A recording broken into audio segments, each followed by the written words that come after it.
I hope the camera captures this because I don't really feel like I'm going to want to reshoot this 2 or 3 times. This is going to be a video that might take a bit longer than I hope, but, you know, whatever. What's the rush?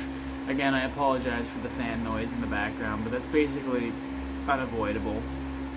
So I'm going to be ranking the James Bond franchise from 25 to 1 in my order. These aren't like a definitive order of this is the best to worst. It's my opinion, and it's very different, I'm sure, from pretty much everyone else's opinion, just like most lists probably would be. And that's fine. That's good. So I don't want people getting upset. I don't want people getting mad at me for liking different movies than you. This is just personal. I am open to debate. I want to hear what you have to say in the comments. I'd love to hear everyone else's lists, but this is just mine. And I'm going to have a little sheet here because remembering 25 movies in order is going to be tough. So let's get started. With 25, it is No Time to Die, the newest James Bond that I refuse to watch and I will never watch, just like I will never watch new Indiana Jones. And if there's any new Star Wars and new Ghostbusters or anything franchise related from an older franchise, I'm not watching. I'm done. I'm done giving people and these companies money and time because they don't care. They don't care about their audience. They killed James Bond. It was a feminist piece of garbage movie, written and I'm pretty sure Daniel Craig had a lot to say. It was written by what's-her-face, the girl from the new Indiana Jones. Or she had at least some part of it. She had rewrites or something on the script. Feminist garbage girl. So I'm going to move on from that because I don't really want to say too much beyond that. 24 to 1 are the movies I've seen. So this is where the list really begins. That last movie is just a heaping pile of shit that just doesn't count. A View to a Kill is 24. So that is Roger Moore's last movie. It came out in 1985. And it is fucking terrible. You want to talk about a bad movie? A View to a Kill, I could barely finish it. I could barely get an ounce of excitement or interest from it. I had absolutely the worst time watching that movie. Christopher Walken is the only redeemable quality of the entire thing. Roger Moore had some of the worst plastic surgery you can ever see a man have before the films. He just looks fake. There's something about his face that looks wrong the entire time. He doesn't want to be there. It's boring. The script is awful.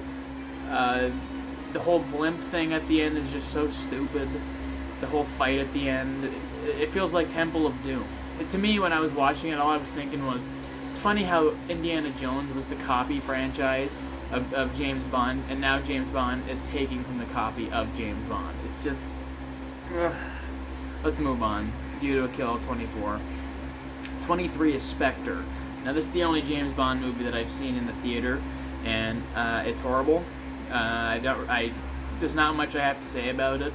The only thing I really did like about the movie was the opening scene in Mexico City. Everything else is just atrocious, though. I'm trying to tie everything together and basically ruining every movie that came before it with Daniel Craig by trying to connect everything and making Blofeld the villain once again. It's just so stupid. So that is 23. Now here is where I'm going to start getting mixed up list-wise. So 22 is Quantum of Solace, another Daniel Craig James Bond. I am not a big fan of his James Bond, even in the slightest. I find him boring. I find him bland. He's a soy boy, as people online have said, and I will tend to agree, because his character is not what James Bond is in every other movie iteration.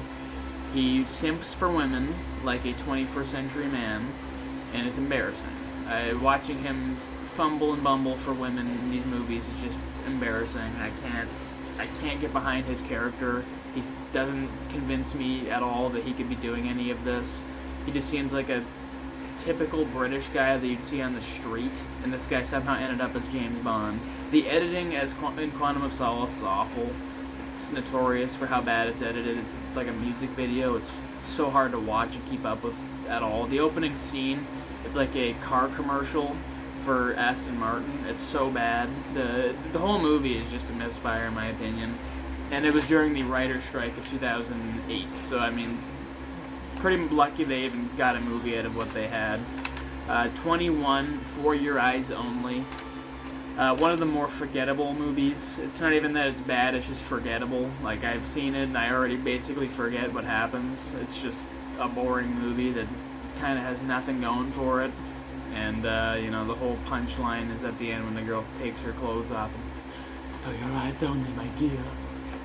So I don't know, I'm not a huge fan of a lot of the Roger Moore movies.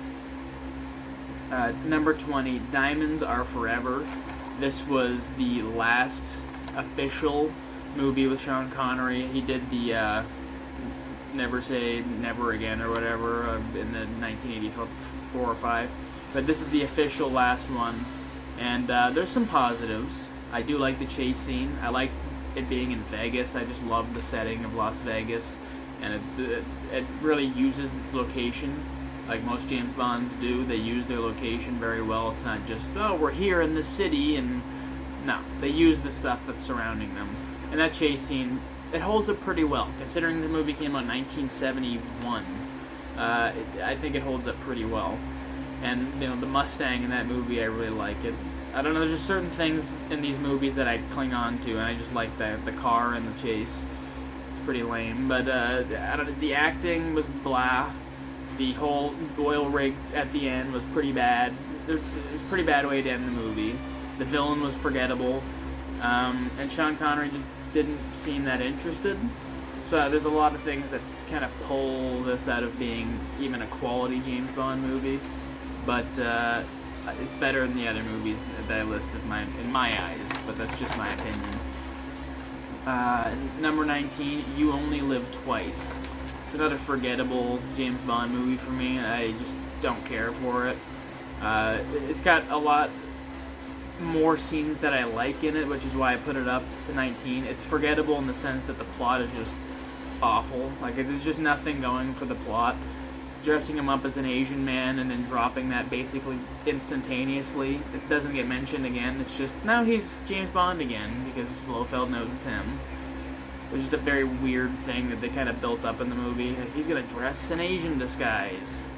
The opening scene's also pretty fucking dumb. He just gets killed, and we know he's not dead. Like, obviously James Bond's not gonna die in the opening of his own movie. But I do like the whole Japanese vibe. I like the sumo. There's just a vibe to the movie that I like, but you can tell, and from what I've heard, Sean Connery did not want to be there. This was when he was over being James Bond. He just had no interest anymore, and he shows it, because he doesn't want to be there. You can tell towards the end of the movie, especially, he just does not give a shit anymore, and I'm kind of glad that he moved on, and he did come back for Diamonds Are Forever, but it was time for a mix-up, in my opinion. Number 18 is Octopussy. And this movie, it's grown on me slightly since I've seen it. I've seen it twice. First time, I just couldn't even believe what I'd seen. James Bond dressed as a clown. It was just... I really struggled with that. But the more I thought about it, the 009, I want to say at the beginning, who got killed, he was dressed as a clown, so it's... they were trying to get information, and so I get it. And he had to dress as the clown to save everybody, I get it, but it was kind of dumb.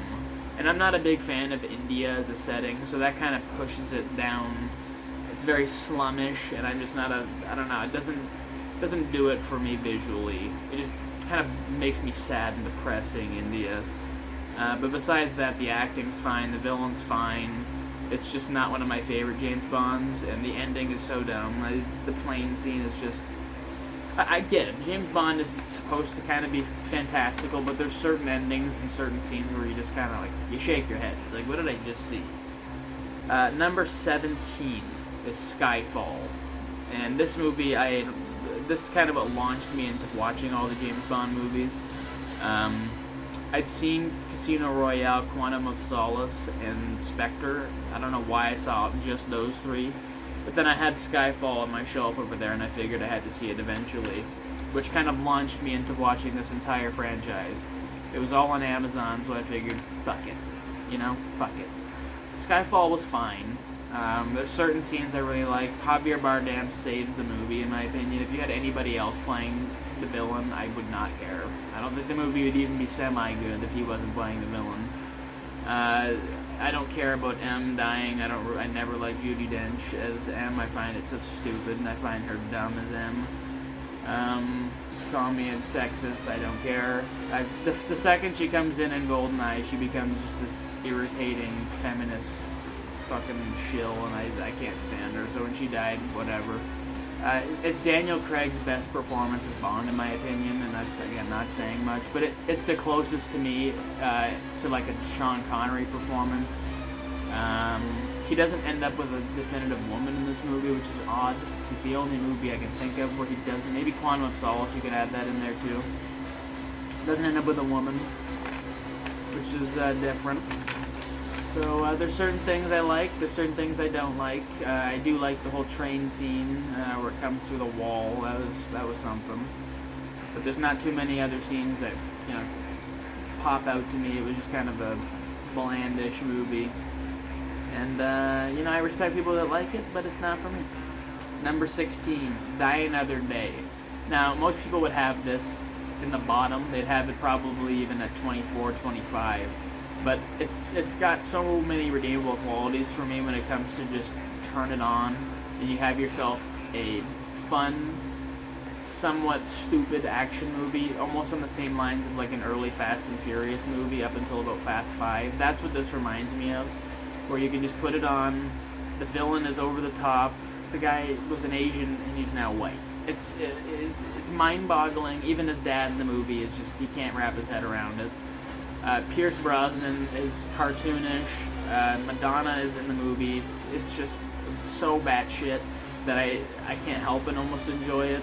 The sword scene in itself puts this movie above a lot of the other ones. There's not too many action scenes that stick out in the ones below this compared to that fencing scene where it just gets so out of hand and out of control.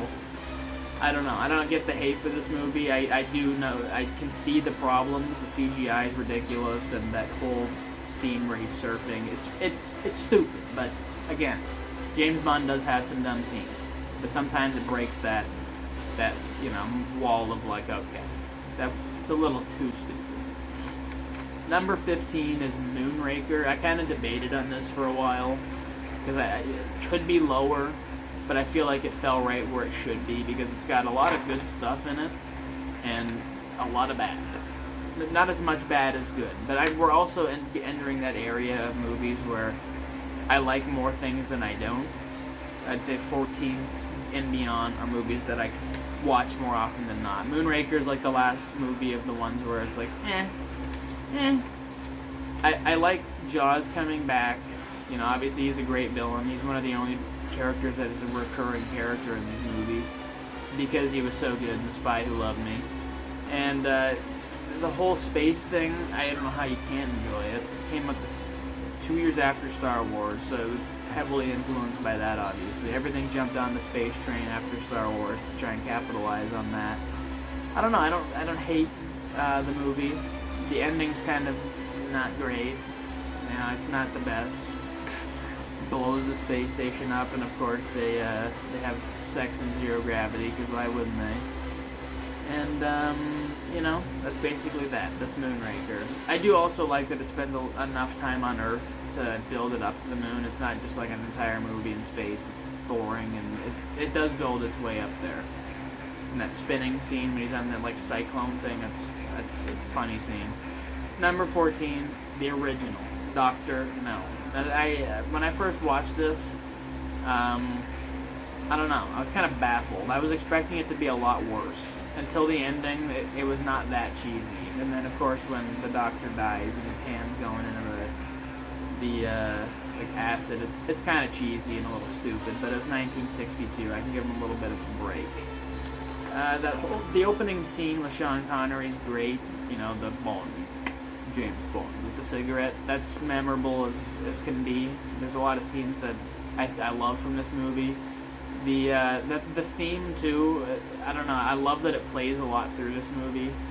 In this and a couple of the sequels with Sean Connery, they blare it a lot, and I do like that. The James Bond theme kind of gets thrown in the trash the movies went along. They use it a little bit, but this movie is From Russia with Love. They put it in a lot of scenes, and I don't know, it just makes the scene stand out more to me. Love the tank scene in this movie. I love Jamaica as a setting. I just like the simple aspect of the plot. It's a good movie. Number 13, Goldfinger. Now this is where it starts to get into the movies that I like. Goldfinger, I like a lot of it, but there's also scenes where I sat there going, is this gonna get better? Like the whole golf scene had me worried that it was gonna be a really slow, boring, kind of not fun 60s movie. But then it got going pretty well. I like Oddjob as a villain. He might be my favorite side villain in the entire franchise. I just like the whole factory setting. I don't know, there's just something about the aesthetic of this movie that I really like. And Goldfinger as a villain. I like that James Bond just keeps one-upping him out in basically everything. He beats him in golf. He's a better shot than him. I just enjoy it. And he escapes the shark tank. There's a couple scenes that stick out in this movie that I really like. So I'd say that's all I gotta say about Goldfinger. I can see why people like it, and it's in their top 5 for sure. I can understand it. Number 12 is Thunderball. This is one that I've seen a lot of people have towards the bottom of their list, or middle. And this is kind of middle for me, I guess, but the opening scene just had me, I don't know why. The jetpack scene had me just hooked. It was like, okay, I'm in. And from there on out, the whole underwater setting had me completely hooked. I don't know why, for some reason, it was just different enough. I like that about these movies. Every movie gives you something different for the most part. And Thunderball was the most different up to that point, and it popped out. I loved it. I had a good time with it. I like the ending, except for that random guy that's on the boat. He just comes out of nowhere. It's like, who's this random guy? But everything besides that, love Thunderball. Number 11, Tomorrow Never Dies. Now this is like a modern day James Bond almost. This feels like this could relate to us now more than ever with the whole internet craze. Carver and his internet obsession. It just seems like something that would have come out now rather than 1999. It's aged well, and I think it's got one of the best action scenes in the franchise. The parking lot remote control scene when he's in the back using this like it's like a phone almost. It's basically an iPhone but in 1999. It's a great scene. There's a lot of great scenes, like when they're using the bike and they jump across buildings. There's a lot of scenes that stick out in this movie. The action's great. I think Pierce Brosnan's great as James Bond. I really love this movie a lot. Basically 11 and beyond, I like these movies a lot. Except for Casino Royale. I have it at 10 because I can acknowledge that it's a good movie. I can acknowledge that there's a lot of things about it that are well done, but it's not for me. It's not a James Bond movie in my eyes. Like, it's an action movie, but it doesn't feel like James Bond. Again, it's probably because Daniel Craig's not very good as James Bond. He's just Guy McActor. And that's the same problem with the next movie on this list, is it's Guy McActor. And if you had any of the other James Bonds, then, yeah, it'd be fine. It'd be more than fine. But to me, Daniel Craig as James Bond is just not... He's not it. And I respect that people like him as James, that's fine. But Casino Royale, every time he talks, I just wince. It's like, this guy is not convincing. All the action's fine. The stuff in the casino itself is tension-filled. I love it. The beating scene, the whipping scene is nuts. It's hilarious. But, yeah, I don't know. Like I said. And it goes on a little too long. It's like 2 hours and 30 minutes. It's a little... problem with these Daniel Craig movies. They just overstay their welcome too. Like, I'm fine with long movies. I love lots of movies, but it doesn't have to be 2 hours and 30 minutes. It just doesn't. Number 9, On Her Majesty's Secret Service. This is a 2 hour and 30 minute movie. Funny that I say it. Yeah, I love most of this movie. And when I see people putting it towards the bottom of their list, I can understand why. And it's because George Lazenby is trash as James Bond. But everything around him in this movie is fantastic. The best Bond girl, in my opinion, his wife. I think Jane Bond. I think it's a great movie. The ending too. It had me stunned when his wife gets shot. I just sat there expecting there to be something kind of uplifting to pull you out of what you'd just seen, and it just ends. And that's the difference between movies back then and now. Is they didn't feel like they had to spoon feed you a happy ending. And the 60s and 70s, it hit you with reality. Sometimes shit is rough. Sometimes shit is sad. And it's a damn shame that Diamonds Are Forever didn't pick up from when this left off. Even if it was Sean Connery, it's a damn shame because they built up a great movie and a good plot, a revenge plot, which they kind of end up doing in License to Kill. We'll get to that later. But I love it. The setting up in the hill, the Swiss Alps, that's all I gotta say. It's a good movie. Number 8, The Spy Who Loved Me. Now this, the first time I watched it, it didn't really stick out to me, but the more I thought about the movie, I really liked everything about it. I love the whole underwater thing with the car. There's just something, I'm an aquatic fan apparently. Movies with underwater scenes, they stick to me. I don't like water too much. It's weird. It's very weird. The movies, like these James Bond movies, when they have water involved, I'm just all over it, apparently. It's got Jaws in it, of course. Roger Moore's on top of his game, in my opinion. Everything just goes right with this movie. It's just 70s enough, but it's on the cusp of being the 80s, so there's there's a thing with these late 70s movies that I just love. That's all I gotta say. And this movie it nails it. Beautiful Bond lady, and yeah, that's really all I gotta say. I don't want to drag on too long in all of these. Number 7, The World Is Not Enough. Now most people are gonna go, this shouldn't be this high. Well, I had a great time with this movie. The opening scene was probably one of the best James Bond scenes I can think of, and I'm so upset we didn't get more scenes like that, where he's just throwing people around, using them as weights so he can weigh himself out a window with his anchor. So good. It was so good. I don't understand.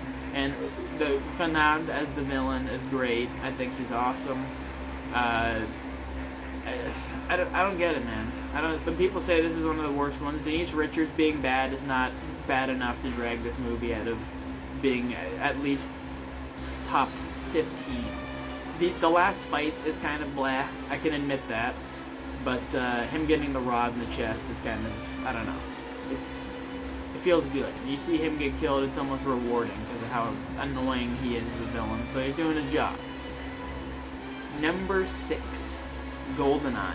So this is the last Pierce Brosnan movie on my list.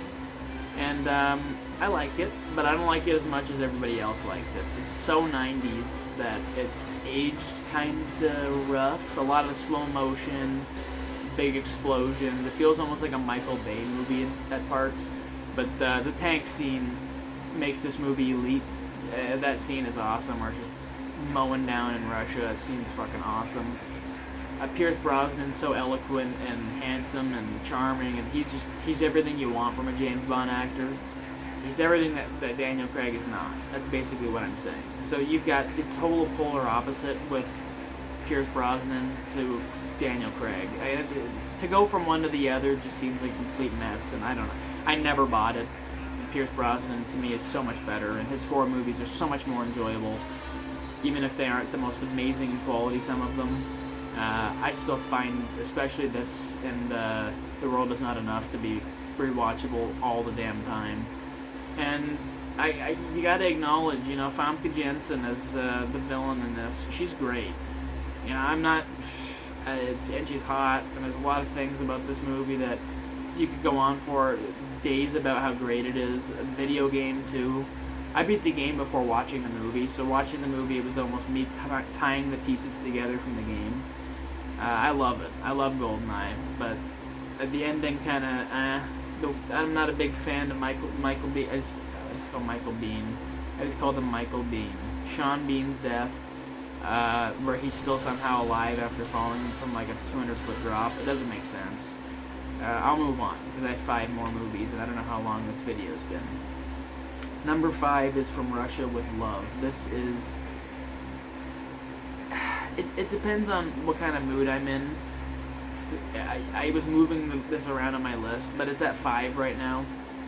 The first time I watched it, I don't know, I was just kind of taking it all in, because I knew beforehand this was most people's favorite James Bond. So I was expecting a lot more than I got. But then I started thinking about it. Robert Shaw was so good in this movie that, I don't know, it's kind of grown on me. And the train fight is one of the most realistic fights you're going to get in a movie. I was expecting a big fight, but the more I thought about it, that fight it's a lot more gritty and realistic than most fights are, where, you know, big fucking haymakers, and it's a lot more of a realistic push and grab, and I like the villains. I don't know, there's just something about this movie that clearly Indiana Jones was heavily inspired by this one. It feels like an Indiana Jones movie, so I don't know, I had a good time with it. Number 4, this is where people are going to just start getting straight up angry, and this is where I'm happy. Live and Let Die. This was one that most people are going to have at the bottom of their list, but for some reason I watched this, and I love blaxploitation, 70s, cheesy movies, so when this came on and I realized, oh, this is a blaxploitation movie, they're going to Harlem. I was gonna love this regardless, and I absolutely love this movie. Not too many flaws for me. You know, you could go on for days. I'm sure people could go on about everything they don't like about this movie.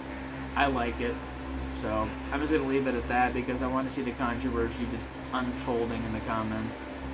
Number 3, The Living Daylights.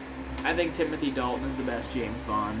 I don't think it's that controversial to say that. He is the closest to the Fleming novel that we have gotten and probably will ever get, because I can't see an actor doing better.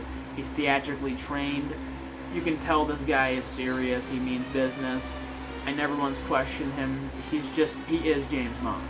He's so fucking good in The Living Daylights. I love this movie front to back. The ending's a little bit weak. I wish there was more of a fight at the end, but that's fine. The whole plane scene is so awesome that it's just, I don't care.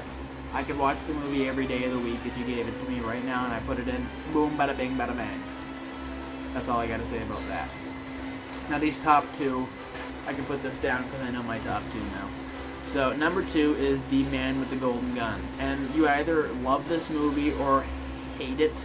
So I haven't seen it in too many people's middle of their lists. It's either top 5 or it's bottom 5. And I just, love this movie. It's Christopher Lee at his best. Hervé Villechaize, little tattoo from Fantasy Island. And it's just this bizarre, like, thriller. And I love it. I just love the whole ending scene. And I mean, it's stupid that he's got a gun with live ammunition on his statue of James Bond in his house. It's stupid, but I still love it. And the whole tension of the scene at the end where he's watching him on the screens and the screen stopped working and he can't tell him where he is next, it's great. That scene is just, it's awesome.